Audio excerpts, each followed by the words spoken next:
Remember when Dame Dash went on The Breakfast Club and basically tried to sun 50 Cent?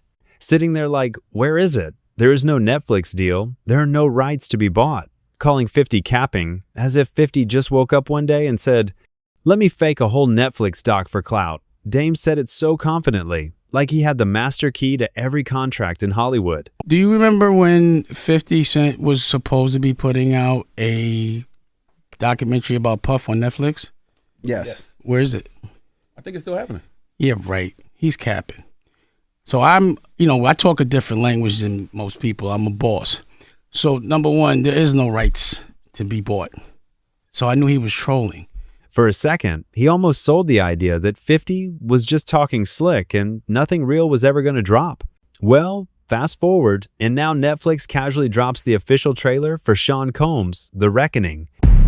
You can't continue to keep hurting people and nothing ever happens. Just a matter of time. Executive produced by none other than 50 Cent. Full docuseries, real interviews, alleged victims, industry insiders. The whole thing looking serious, polished, and very, very real. The exact project Dame said didn't exist is now front page streaming news. That he's capping speech? Yeah, that aged like milk in the sun. And just so we're clear, 50 and Dame are not friends. They're not secret business partners. They're not two kings playing chess together behind the scenes. They come from different camps, different eras, and the only time their names link up is when Dame talks slick in an interview, and 50 uses the internet like his personal comedy stage. This time, 50 didn't even have to say much at first. He let Netflix do the talking for him. And this isn't even the first time Dame tried to stamp 50 as a liar. Before the Diddy doc drama, things were already messy with Paid in Full. 50 goes public, saying he's working on a Paid in Full series with Cameron, talking about securing the rights and turning the classic movie into a TV project. That alone is a big flex, taking a Harlem cult film and turning it into a streaming play. But instead of being happy, the story is getting revived. Dame jumps out like, nope, he doesn't have the rights. That's cap. My first question was about the Paid in Full. What about it? Did you own Paid in Full? Like, how did 50 Cent acquire ownership of Paid in Full? I told you he doesn't have the rights. No one has the rights. Who are you going to buy the rights from? I wasn't planning on making Paid in Full about those people. Again, I was making my Paid in Full. And, you don't have to buy the rights. I was actually there. So, 50 trolls. Same energy, same routine. 50 is lying. Dame is the only real boss in the room. The problem for Dame is that 50 doesn't argue like a normal person. He doesn't write essays. He doesn't go on long rants. He just hops on Instagram, throws up Dame's clip, and basically says, why would I cap about anything? Real projects take time. That's 50's whole style. You talk, he screenshots you, then lets time and paperwork make you look crazy. So now you've got Dame publicly saying 50 has no doc, no deal, no rights, and then, slowly but surely, the exact things he denied start lining up in 50's favor. At that point, it stops looking like Dame is protecting the culture and starts looking like he's just wrong loud. Then, when the internet starts turning on him, Dame suddenly switches gears. Now it's all, we should sit down. We should talk like men. I want to build, not beef. Trying to set up this big unity moment with 50 and Cameron. He's on camera talking about how they're from the same place, how they should be an example, almost apologizing to Harlem like, my bad guys, I didn't mean for it to look this goofy. Why am I beefing with Cam?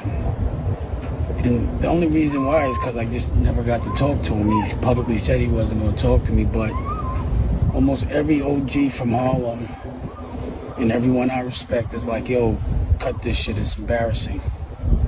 So, Daniel spoke to Cam and we could resolve this. I just want to talk to him and it's over. And if you need to, because we can't publicly have us as black people beefing with each other. That's just what they want. They use us to tear each other down. They don't do it. We do it to ourselves, but they usually pay us to do it. And I'm not going to get caught up in that. So I'd prefer to squash this. I want to apologize to Harlem because I know this was embarrassing for Harlem. So I don't want to fight with y'all no more. You can tell he realizes the narrative flipped on him, and now he's trying to spin it like he's the bigger man calling for peace. And if this were anybody else, maybe that works. But this is 50 Cent. the same 50 who will hold a petty grudge longer than some people hold a marriage.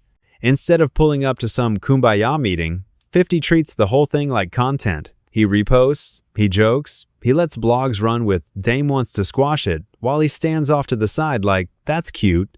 So in your head, you've got Dame begging for a sit down and 50 looking at it, like just another episode in his comedy series. You can even drop Dame's "Let's sit down" clip right here and just let the awkwardness speak for itself.